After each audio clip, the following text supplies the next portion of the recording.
Hello, people. Hello. Sean. Evan. What? And welcome to essentially part 2 of our Early Army tribute reviews.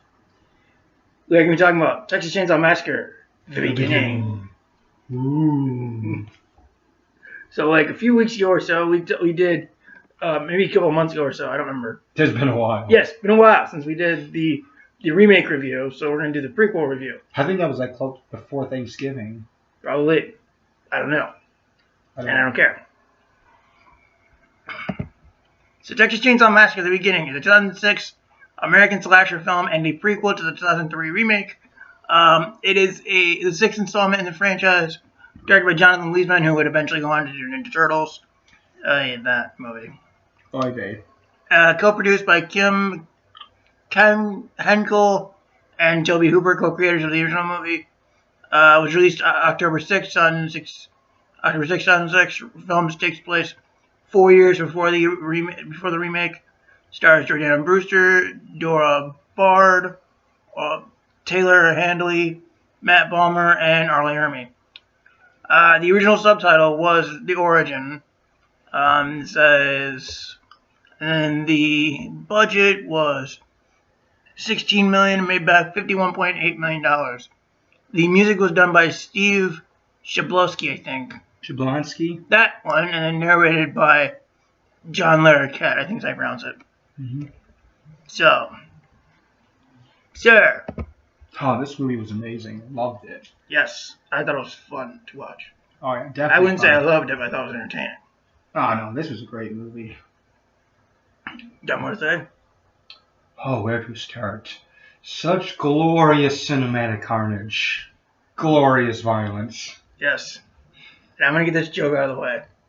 You know how in Nightmare on Elm Street they say, where Freddy tells Nancy, I'm your boyfriend now? Well, that sentence can apparently can clearly apply here because Leatherface is clearly wearing the face of Jordana Brewster's boyfriend. So that line can clearly apply here too. Wasn't that done in the original as well as the... I don't know.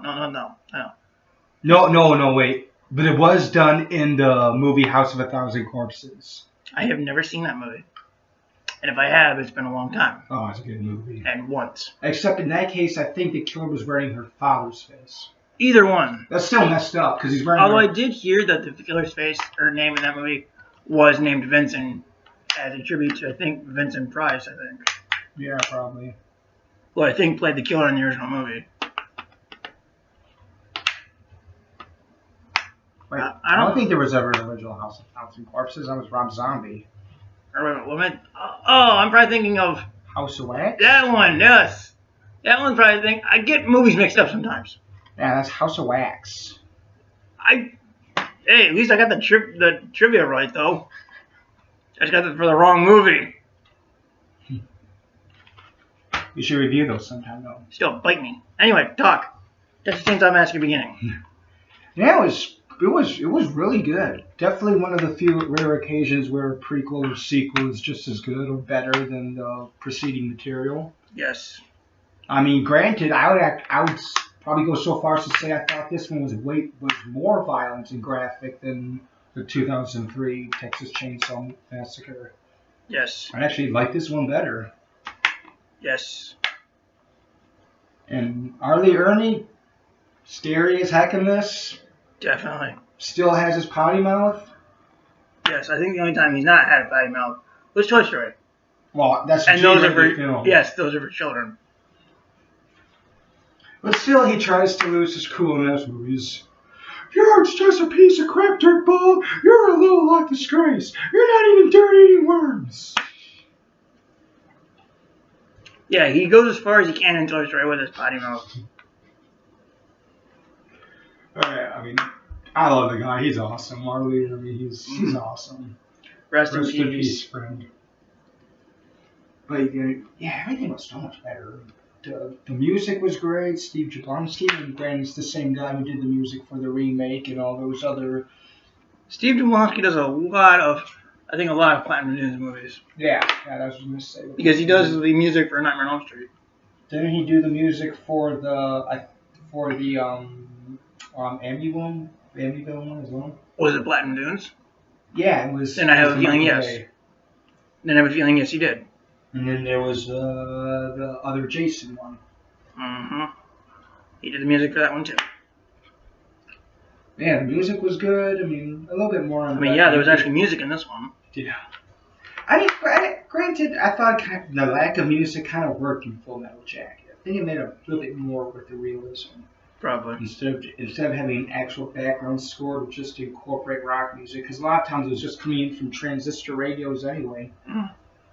So it worked in that movie. But this, yeah, I mean, the soundtrack was good. The acting was incredible, especially from Arlie Ermey and oh my gosh, those two ladies were creepy as heck. You mean Louis May and the Tea Lady? Yeah, oh my gosh, the Tea Lady. Holy yeah, that's crap. that's apparently what she's considered. The Tea Lady. I'm just going off what I've heard people say about her. They're probably some creepy ass tea they were drinking. It didn't look right. Yeah, let's just say this movie officially for both of us has ruined the Mockingbird song. Yes. A song my mother used to sing to me that I was hoping to sing to my children one day, and yet now I will never do that. Same here. She just has the little girl's head in her lap, making her watch Ellie Ermey and his deformed son hacking the other people to beds, and she's just petting her hair, making her watch.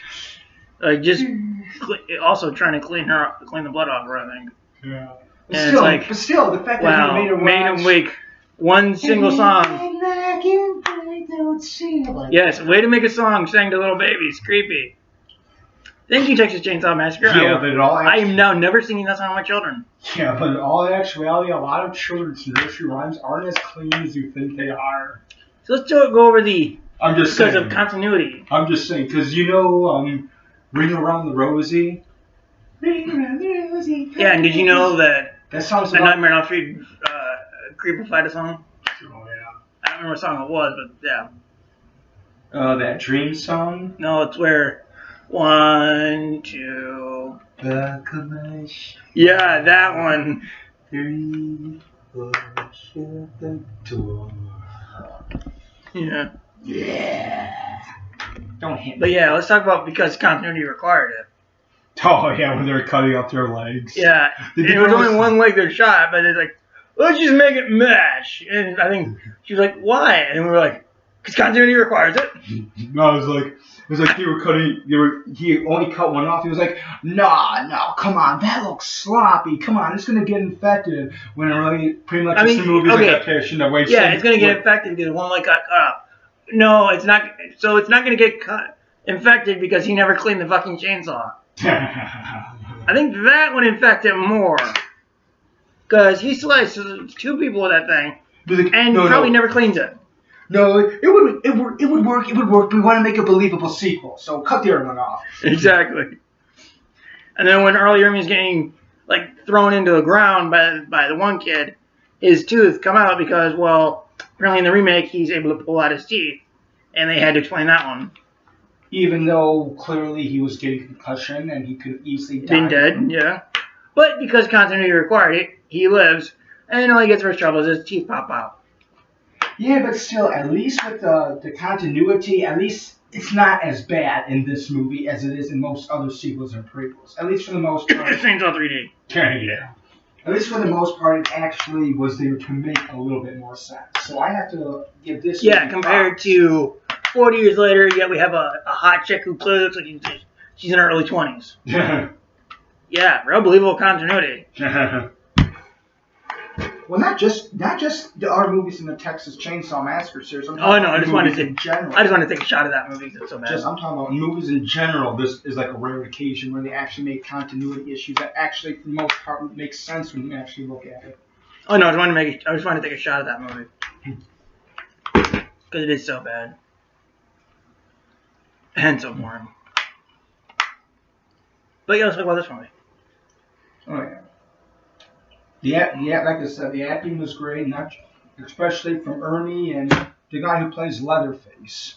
Andrew Bernesky, I think his name is. Yeah, I mean, for a guy... Fun fact, did you know that he played Chip in Batman Returns? No idea. He was Christopher Walken's son in that movie. That's cool. Yes. Yeah, I mean, for someone who in these movies really doesn't say anything, man, it's great performance. Even if it is just running after girls with chainsaws and cutting them up and turning them into sausage or hamburgers or steaks or whatever the fuck he wants to. Yeah, basically he's butchering them in general. Very believable butchering, though. Yep. And I did like seeing Jordana Brewster in this movie from Fast and Furious, but considering what's happened like in the last 5 years, it's kind of weird seeing her in a movie without Paul Walker. I will remember that. I mean, it's a different franchise, but the point is I'm so used to seeing her in the Fast and Furious franchise that to see her in a movie without Paul is a little weird. And seeing her get killed. Yeah, that kind of hurt. I mean, that was painful. Yes, to me, it hurt. Well, don't feel bad. She felt a lot more pain than you did. Yes. Yeah, she felt more literal pain than I did. I mean, just turn on the chainsaw stuck from the back Yeah, seat. though I do wonder how the fuck he got in that car. What, can Leatherface just teleport now? Maybe. Maybe there's two. Maybe. Ooh. Yes, we are. Well, Thank you for noticing. But we're from Clio. We're allowed to be. Yes. So thank you for noticing. Well, yeah, I mean, the directing was good. The producing was good. I mean, this was just an all-around good film. Yes. I really don't have any complaints. I wanted to make jokes about it. I wanted so hard to make jokes, but it was just that serious and realistic of a film. I just couldn't. We couldn't. No. In the 12 minutes we've been doing this, I've already pretty much made just about every joke I made. There was just not I could do. It was just too enraptured by the gore and violence and the seriousness. It was like most of it was not even there was no reason to make jokes. So, score? You first. I give it an 8.5. I'd say 8. So I'm a little lower than you. Yeah, it's definitely above average. Yeah. It's a great film. Definitely would have to check out some of the other Texas Chainsaw sequels I've never seen before. Yeah, they got a new Leatherface prequel. That's technically a prequel to the original movie. I've never even seen Leatherface Texas Chainsaw Massacre 3. Neither have I. I've only seen the original Texas Chainsaw 3D, the remake, and then this.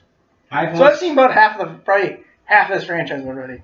I've seen I 1, think at least half. 2, 4, the remake, and this. The original Texas Chainsaw remake, beginning. Yeah, about that much, like half. So yeah, I never seen the new. I haven't seen the new one. I've never seen 3 or the 3D. Although I did read about the new one that say that he gets a bullet lodged in his brain, which I'm pretty sure would explain the line in Texas Chainsaw where they said he's got the mind of a 10-year-old. Because there's apparently a bullet lodged in his brain. Okay, at least it's an explanation, I guess. So, final thoughts? This will be a short video. Yeah? I mean, there's really not much to talk about. Probably not, really. That doesn't mean it's a bad film. Do you want to talk about some of the deaths? I mean, yeah, we could do that. Mm-hmm. Graphic, grisly, brutal. Kind of made me hate meat, but want some at the same time. Yeah, they killed the sheriff early in the movie. It's like, so, okay, here's the thing. You bring Arlie Ermey to come with you to help you calm down Leatherface, but yet you leave him in the car with the fucking shotgun. How do you not expect something wrong or bad to happen? Sure enough, walks right behind him, blows his brains out. And that's a smart sheriff. And then he becomes the new sheriff. Well, because continuity requires it, but yeah. And then they cook the old sheriff. Mm-hmm. And they basically say that they become cannibals. Sheriff Hoyt just becomes Sheriff How Delicious. Well, there's a joke. But yeah, this movie kind of explains that they become cannibals out of desperation. Oh, yeah. Well, because it's a lot of people have been saying that it was out of desperation that the actual family who did that was doing that, because they said that they were living in a town where pretty much back then in that town, pretty much their only industry they had for food was a Butcher. butcher shop. And when that closed, everyone was moving, but they had too much ties to the land with their old farm and having actual people, family members buried there. They didn't want to leave, so they were just saying, well, we're desperate. There's no food. We're just going to eat people. Makes some sense. And they put that in this movie, apparently. We're going to have a Sean smoothie and an Evan empanada. And that's it. Oh, if that was true, they put it in the movie, and I think it worked. Oh, yeah. It makes sense. Though I did hear they cut a lot of Leatherface's backstory out of it. Like, Sheldon Turner apparently wrote scenes of him being picked on in school, going to his prom, which all of them would have been a stretch. Leatherface at the prom. But I think what Sheldon Turner, the writer, was trying to do was humanize Leatherface. Which is kind of, I can see why, because unlike, say, Freddy, Jason, or Michael Myers, Leatherface technically is a human, right? Because you think, Freddy's a demon, Jason's a zombie, and Michael Myers, for all intents and purposes, is basically the human embodiment of evil. Yeah. So, not technically human, but the human embodiment of evil. But, so, humanizing them would not probably make sense. Although they tried to humanize Freddy, and, like, Freddy's dead in the remake. But yet, humanizing Leatherface, I think, would make some sense. Oh, yeah. But I think it was Liebman's idea to just cut that all out so it was never filmed. Well, it made sense. I wouldn't have minded seeing him in his humanization form. Mm-hmm. Yeah, that's what I heard happen, so they cut all that stuff out. I mean, because, Leatherface at the prom would have been a stretch, but it wouldn't have been a bad thing to see. That would have been interesting. I don't know, it would have been interesting. And we've actually seen, for once, we've actually seen an actual face than a disfigured human face with half a shoe covering it. I guess Leatherface sounds way darker than shoe face, but okay. Who knows? Who knows? So, final thoughts, my friend. Great film, very entertaining. Yes. Definitely one of the rare occasions where a prequel or a sequel holds up, being just as good, if not better, than the previous. In the previous movie, yeah. I mean, heck, I would say this was just as good as the original as well. I mean, but then probably legally in all the movies there is in this franchise, it's probably the remake and this that really are probably considered the better ones. I mean, like I said, I've never seen 3. I've never seen the 3D one, Texas Chainsaw. I haven't seen the newer one. You're not missing much. And the part 2 and part 4, I only saw those once, and they were a long time ago, so I couldn't even begin to I heard remember. part 4 was stupid. Like, I heard Next Generation was just complete crap. I can't remember. I'm sure sometime we'll get around to those. Yeah. Might as well just do all of them, eventually. I'm sure we'll get around to them sometime. I mean, I've heard people talk about them, and I didn't hear them really say that it was stupid. I heard that it was pretty much just a rehash with no really connection for being no sequel connection to it being a sequel. More like it's just a rehash with a new family. Well, why do you think it's called the Next Generation? Yeah. And it does have McConaughey as one of the killers. And Zoe, she's in it too. I don't know her name was Zoe. Wait, McConaughey's one of the killers? Spoilers! And he's crazy. And it's one of the occasions where you hear him say, all right, all right, all right. Which apparently is one of his catchphrases. But okay, comparatively, Texas Chainsaw or Dark Tower, which is the most creepiest McConaughey? Actually, I'm still going to have to say Texas Chainsaw 4. I just thought I'd ask that. Actually, in Dark Tower, he was kind of charming in some way. He was both creepy and charming, put it that way. Yeah, but in 4th, creepy and off-putting. Not charming, creepy, off-putting. Basically, creepy in all sense of the word. Yes. To borrow a line from the Emperor's New Groove, scary beyond all reason. How would you describe her? Bad, ugly, scary beyond all reason. Okay. Alright, so that's about all we can say? Yeah. All right, so that's been our review. Hope you guys enjoyed these 2 reviews in honor of R. Lee Ermey. All I have left to say is, please, dear God, Disney, cancel Toy Story 4. Nobody asked for it. We don't need it. Toy Story 3 was the perfect conclusion. Goodbye.